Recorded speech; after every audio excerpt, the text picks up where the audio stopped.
There's a scene in Sanju which drives me nuts. Sanjay Dutt is there with his father Sunil Dutt complaining about the trashy scripts that he receives, and while listing them out, he mentions Munna Bhai MBBS. Now, here's the problem: the film takes a beat to let the title sink in.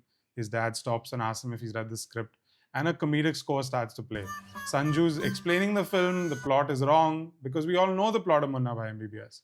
Ironically, the director of the film, Sanju, directed that very film with the real Sanjay Dutt, and that's the bit.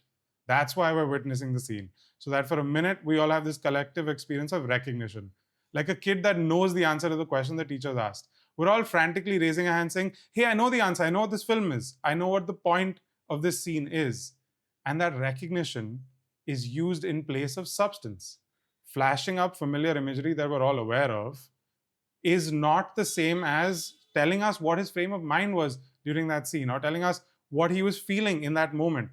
I call this the biopic wink, the scene that only exists to make sure that the fans of the subject matter are happy. They're happy that the scene was covered, they're happy that Munna Bhai MBBS was mentioned. But once we're all in agreement, what have we really learned about Sanju? Now, let's be clear, this is a competently made film, and we'll have many people that loved it. And this reflects in the numbers. That's why there's so many biopics. You either make a superhero film, you make a sequel to a successful first film, or you choose a biopic. Like Bohemian Rhapsody, for example, it made $900 million at the box office. People share the Freddie Mercury Live Aid performance side by side as the crescendo of the art form. That somehow sameness and likeness are markers of a successful biopic. But that's not it. I mean, look, the creation of the Bohemian Rhapsody song is fun, but having a skeptical record label executive say, oh, Bohemian Rhapsody, what does that even mean? So that all of us can like rub our palms and say, oh my God, they had no idea it was such a big song. That feels fun in the moment, but hollow in the grander scheme of Freddie's story. And the biggest praise that you'll see for the film is Rami Malek's performance, which is great. And the Live Aid performance, and like I mentioned, it closely resembles the real one. But if I wanted to enjoy the Live Aid performance, I would just watch the real Live Aid performance. And to circle back to Rami Malek's great performance, that is a common thing in biopics. We will always laud the actor's performance, the actor's effort, how they really got into the role. The attempt to get as close as possible to their mannerisms will be praised. Like Austin Butler really got lost in the Elvis world so deep that I don't think he's fully gotten out. But it worked, right? People loved him in it. Sushant Singh's understated approach to Captain Cool, Ranbir's physical transformation into Sanjay Dutt, all of these things serve as their own marketing device. They're an important proponent to sell the film. I mean, Robert De Niro famously asked for Goodfellas how Jimmy would pour a ketchup bottle into the plate. And look, it's not to be scoffed at. It does add texture to the scenes and makes things feel real. And Goodfellas really felt alive in a way that very few biopics do.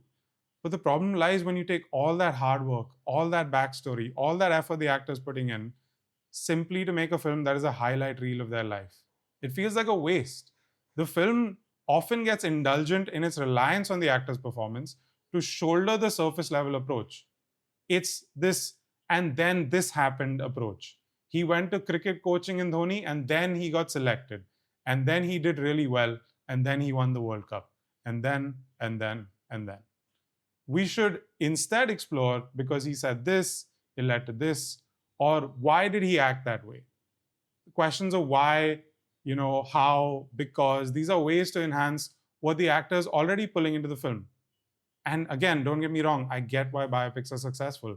The rags to riches story is as old as Orson Welles' Citizen Kane. Tracing out a journey that has already been made and adding flavor to it is exciting.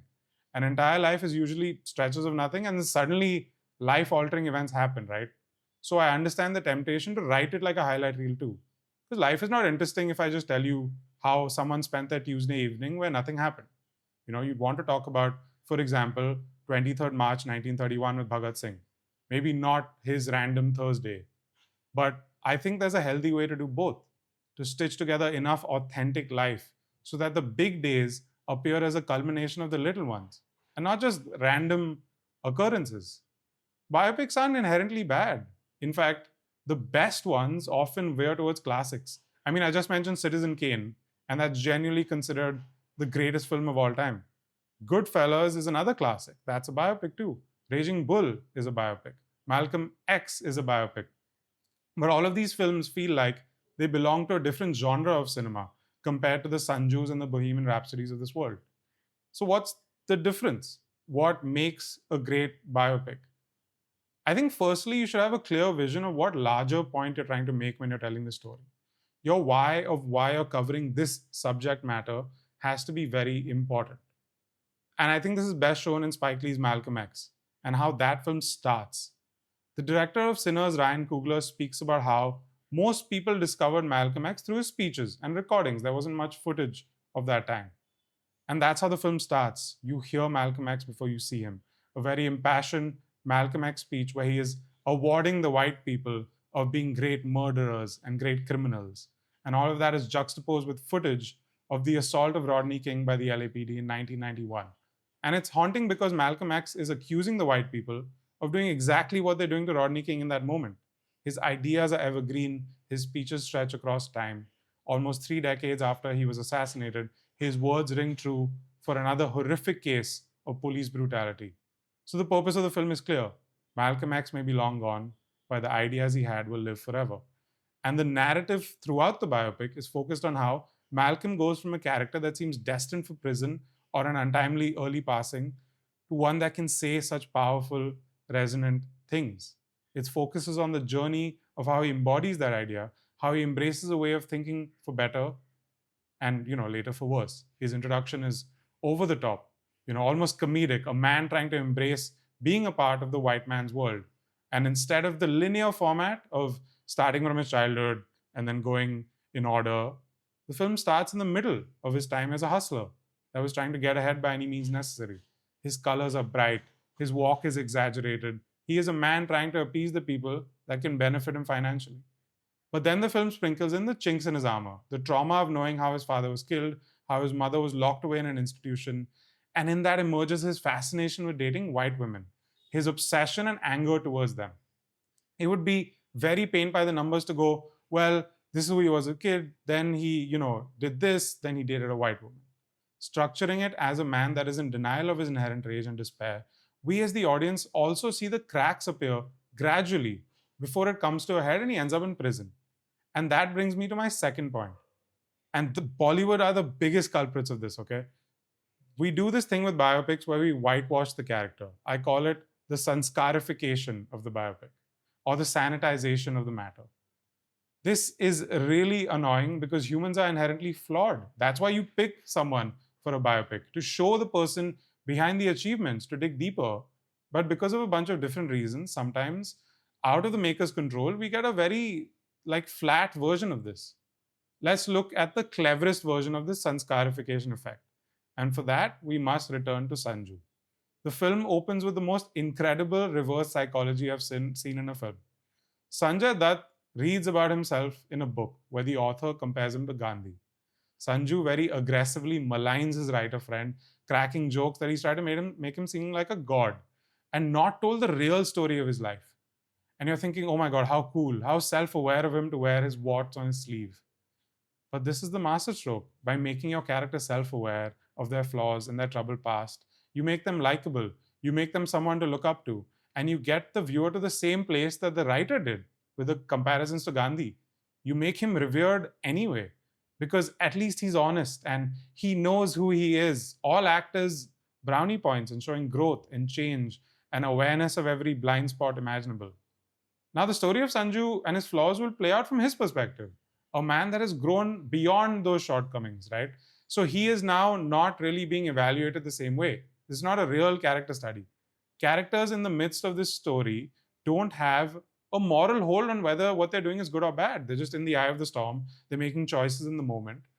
True vulnerable portrayals are letting a third party go in and look under the rug to find everything you did, everything you're hiding, everything you don't want people to know, instead of controlling the narrative of how your warts need to be painted the right color so they look good. Usually with other films that use the protagonist narrator, like Sanju did, there is, Wolf of Wall Street, there's Goodfellas, any Scorsese biopic really, the narrator is unreliable. They're trying to con the audience, trying to put their best foot forward, but ultimately the facade slips away and they hit rock bottom. Or, hopped up on a bunch of quaaludes, frothing at the mouth, crawling to their car. Sanju, on the other hand, as the narrator, is the evolved reflector, looking at everything from the high pedestal that he conned us into thinking that he's sitting on. And while Sanju went around the bush to get to his path, a lot of films have characters that speak in ways that are never relatable.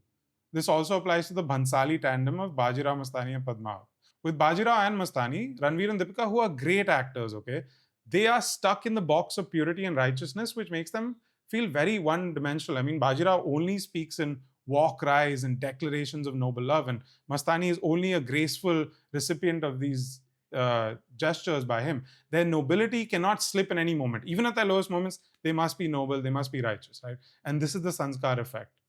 And this is the concern that I have. And it's so blatant that someone like Kashi Bai, Bajirao's wife, she only by showing flashes of jealousy easily becomes the most compelling character of the film. And the biggest victim of this sanskar effect was Shahid Kapoor's Ratan Singh and Padmavat, whose portrayal became limited to, I think maybe it was for damage control, but just singing the praises of the Rajputs. Every conflict was met with like a laundry list of, here's what Rajputs do, that's great. He became a cardboard cutout of nothingness. There was nothing to root for or connect with. And Ranveer with Khilji got to roll around in the mud of complexity, of violence and off-the-wall behavior, and he ran away with all the plaudits. It's a great case study of what we like about biopics and what we hate in the same film. Look, these are not Barjatia productions. This is not Hum Aapke Hain Kaun. So we can keep the sanskar at a minimum. Ironically, it's the flaws that are compelling about people. It's the fact that Udham Singh didn't go to Jallianwala Bagh on the day because he wanted to sleep in and didn't care about the protest. That is something shown in Sardar Udham. It's the fact that Henry Hill in Goodfellas was paranoid and losing his grip on reality, and he felt like he was being watched. He felt like the walls were closing in. It's that Malcom X asked a white woman to kiss his feet because he was unable to healthily process the rage he felt towards them because of what happened to his mother. It's like looking into a room you weren't invited to, instead of feeling like they've cleaned up the house because you, the guest, are coming to visit.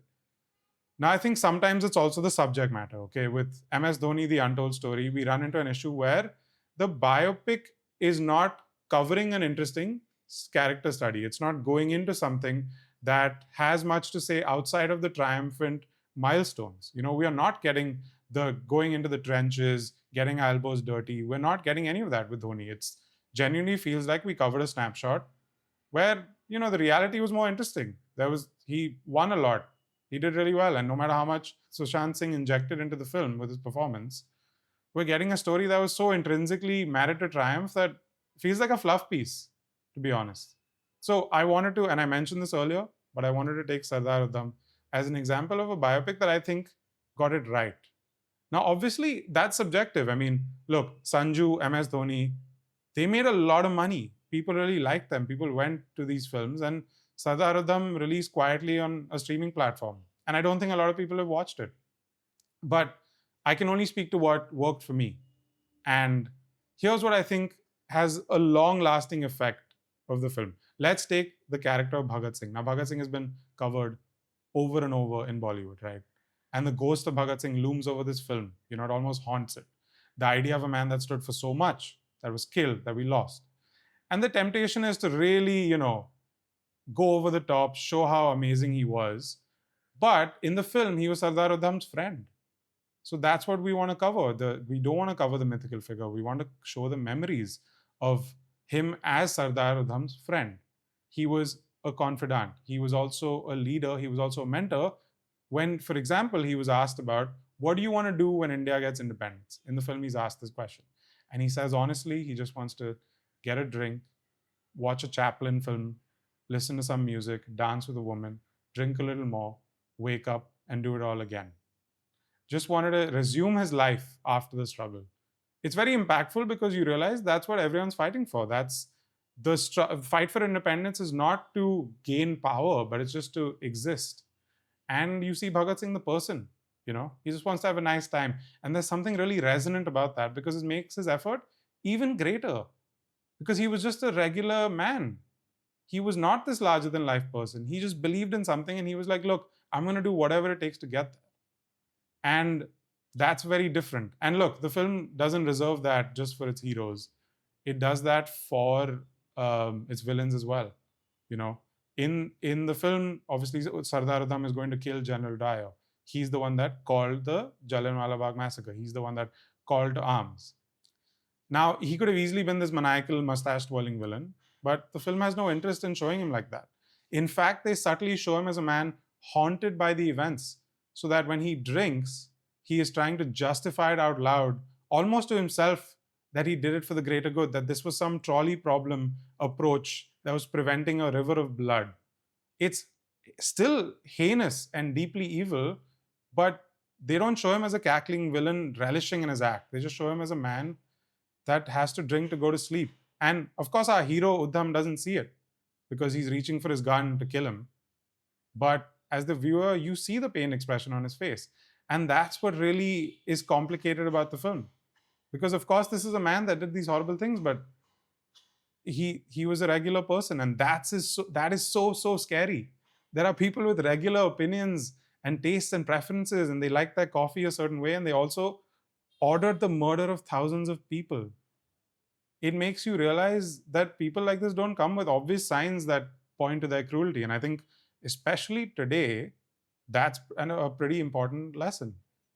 So I think the best biopics pick an idea, a person, a personality trait, or the thing that makes that person distinct and bleed it into everything that they do. With Sardar Udham, for instance, it becomes his quiet determination and his relentlessness. He's not the most savvy spy. He is not somehow better and greater than every freedom fighter because the title of the film is after him. No, he just really wants to avenge what happened to his people. And even when he kills General Dyer, he immediately gets caught. He's immediately in trouble. It's not like he gets out of it. It's not like he is successful right away. In fact, they're not even sure if he's actually killed General Dyer, because the truth is he is in the hospital. I'm not sure if it was a successful mission either. But this is a man who really is relentless in his pursuit of that. And then the film does this beautiful thing where it gets to his why. Why does he want to do this? And, General Dyer tells Udham that the massacre, it was the right circumstance. And Udham replies, circumstance, what one goes through. I know all about it. And that is the director telling you his why. That's when we get to the Jallianwala Bagh massacre.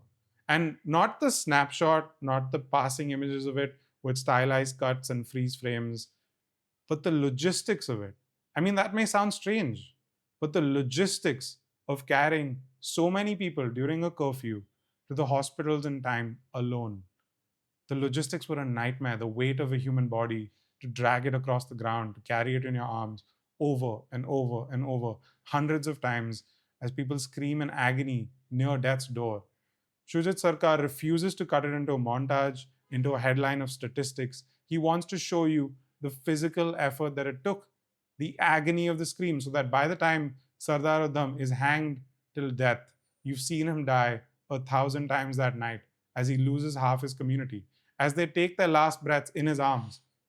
So you have no doubt why he did everything he physically and mentally could to make it to the UK and kill his nemesis in public. It's one of the most powerful scenes that has not been replicated since. It's what the format can really do when in the hands of the right people. It's what a biopic should be. So, Nostalgia Bait Productions, why have I started a YouTube channel? Must everyone start a YouTube channel? Is that the trend?